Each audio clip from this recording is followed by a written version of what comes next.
Hey guys, so in this video I'm going to show you all how I installed this wig completely glueless. I'm talking about no gel, no holding spray, no gots to be, nothing, completely glueless. So if you are interested in seeing this, definitely stay tuned.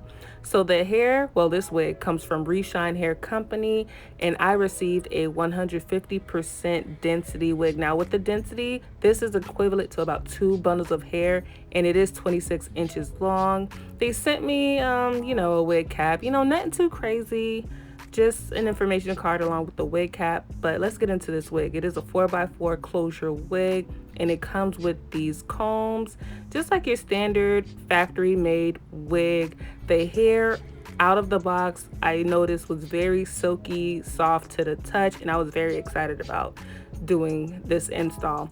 So I went ahead and I straightened it. I bleached the knots as well, and I parted it down the middle. You guys know I am a center part girl, and I also installed an adjustable elastic band so that this completely glueless install would be just that, completely glueless. Like I said, this is no gel, no holding spray, nothing whatsoever. So I went ahead and I put the wig on like so. This is probably one of the fastest installs that I've ever done.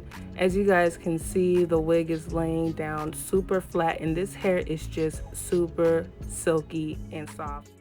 I'm just running the flat iron through the hair, nothing too serious or anything of that sort, because the hair, as you guys can see, it's already straight.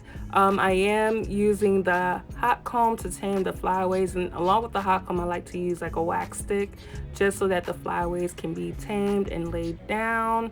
I cannot emphasize this enough. The hair is silky, soft, and it's just super sleek and soft straight hair. So I'm just going to cut off my lace closure, and the lace on this unit is regular medium brown Swiss lace. So that's one of the things that helped this wig look as natural as possible. I did not pluck this closure. The closure was already pre-plucked, and I don't know if you guys can see that it just looks super natural. So no baby hairs or anything is needed for this install. And look at how it lays. The trick to getting your wigs to lay like this is pretty much in the elastic band that is used. So I really do hope that you guys enjoyed this video and found it helpful. I'll leave the link to this wig down below in the description if you are interested. Thank you all so much for watching this video, and I'll see you in my next one. Bye.